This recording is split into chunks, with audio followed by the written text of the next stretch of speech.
जय श्री श्याम। ओम नमः शिवाय। हर हर महादेव। घर घर महादेव। बोले श्याम प्यारे की जय। आप इस समय मुझे बाबा श्याम के दरबार खाटू श्याम जी से सुन रहे हैं। इस समय फागुन का महीना बाबा श्याम के दरबार में आना बड़ी सौभाग्य की बात होती है। और फागुन का महीना प्रारंभ हो चुका है और लाखों लाखों श्याम प्रेमी बाबा श्याम के दरबार में शीश झुकाने को आ रहे हैं, अपनी मनोकामनाएं लेकर आ रहे हैं। और श्याम बाबा को जितने भी वरदान मिले, भगवान शिव और शक्ति की कृपा से भगवान श्याम को वरदान मिले। बर्बरीक से श्याम की यात्रा भगवान शिव की उपासना से पूर्ण होती है। भगवान कृष्ण श्याम बाबा के परम गुरु है और भगवान कृष्ण ने ही वीर बर्बरीक यानी श्याम बाबा को भगवान शिव के चरण में भेजा, भगवान शिव की शरण में भेजा। और इसी बाबा श्याम के दरबार में मैं बैठकर आपको महाशिवरात्रि के बारे में कुछ चर्चा आपसे कर रहा हूँ। महाशिवरात्रि के व्रत की बहुत प्यारी सी कथा आती है। भूल से उसे गुरुद्रव नामक उसे निषाद से भूल से बाबा महादेव की पूजा हो गई थी। रात के समय वो शिकार खेलने गया था, लेकिन शिकार मिल नहीं रहा था तो एक हिरण देखा, वे हिरणी देखी और ऊपर जल लेकर बैठ गया। और एक नीचे शिवलिंग था और जल जैसे नीचे गिरता चला गया, शिवलिंग पर टूट टूट के पत्ते गिरते चले गए। किसके? बिल्व पत्र के। और केवल 4 प्रहर की पूजा होने के कारण भगवान महादेव प्रसन्न हो गए। इसलिए मैं आपसे कहता हूं, आप साल में कोई व्रत कर पाओ या न कर पाओ, महाशिवरात्रि का व्रत जरूर करना। ये परम पुण्यशाली व्रत है, आपके सौभाग्य को बढ़ाने वाला व्रत है, आपके जीवन की आदि व्याधि जरा पीड़ा को समन करने वाला ये व्रत है। भगवान शिव पर अगर आप दूध चढ़ाते हो तो भगवान आपके घर में सुख शांति प्रदान करते हैं। आप देसी गाय का कच्चा दूध भगवान शिव पर जरूर चढ़ाएं। बीच में एक बात और बता देता हूं, अगर आपके बच्चे पढ़ाई में कमजोर है, बच्चों का पढ़ाई में मन नहीं लगता है, पढ़ाई के अंदर बच्चे बहुत ज्यादा कमजोर है, बच्चे की याददाश्त कम होती जा रही है, तो देसी गाय के दूध में डले वाली मिश्री डालकर भगवान शिव पर चढ़ाना प्रारंभ कर दीजिए। विश्वास मानेगा, आपके बच्चे की बुद्धि इतनी कुशाग्र हो जाएगी, इतनी तीव्र हो जाएगी, आपके बच्चे पर भगवान महादेव की साक्षात कृपा हो जाएगी। ये करके देखना। भगवान शिव पर कच्चा दूध चढ़ाने से सुख शांति मिलती है, घर में सुकून आता है, जीवन में सब कुछ प्राप्त हो सकता है, लेकिन घर में शांति प्राप्त हो जाना ये बहुत बड़ी बात है। भगवान शिव पर दही चढ़ाइए। आप दही चढ़ाने से आपके घर में आरोग्यता आती है, आपके घर के अंदर आपके जो मन का जो विचार है वो विचारों की क्रांति शुद्ध होती है। मन के विचारों से जीवन बनता है, विचार ही जीवन में क्रांति पैदा करते हैं। तो भगवान शिव पर आप दही चढ़ाइए। दही चढ़ाने से आपका शरीर आप हष्ट पुष्ट होंगे। भगवान शिव पर शहद चढ़ाने से आपके घर में जो पति पत्नी के रिश्ते हैं, घर परिवार के जो रिश्ते हैं वो बहुत मधुर होंगे, बहुत प्यारे हो जाएंगे। शिव पर शहद जरूर चढ़ाया करो। अगर घर में किसी प्रकार की कोई रिश्ते में कोई रुकावट आ रही है, कोई खटास आ रही है, तो आप भगवान शिव पर शहद चढ़ाना प्रारंभ करें।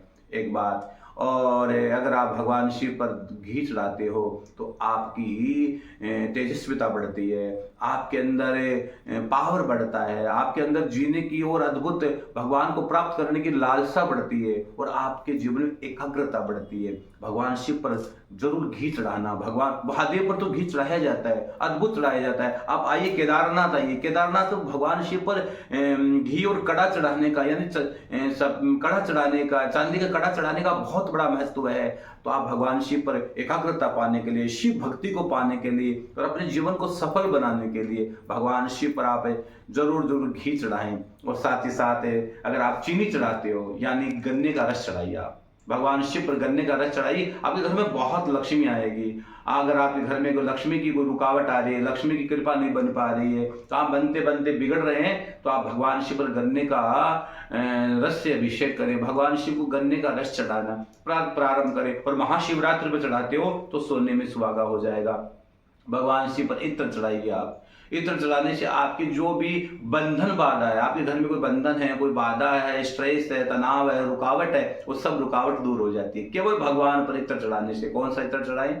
आपका जो मन करे भगवान पर चढ़ाएं। केवड़ा भगवान पर न चढ़ाएं, केकड़े का पुष्प भगवान पर बिल्कुल न चढ़ाएं, क्योंकि भगवान शिव की पूजा में केवड़े का पुष्प मान्य नहीं किया गया है। आप भगवान की श्रद्धा के साथ भगवान का पूजन करें, विश्वास के साथ महाशिवरात्रि का व्रत करें, पूजन करें। हाँ, एक बात और बता दूं, भोग भगवान शिव को लगाएं।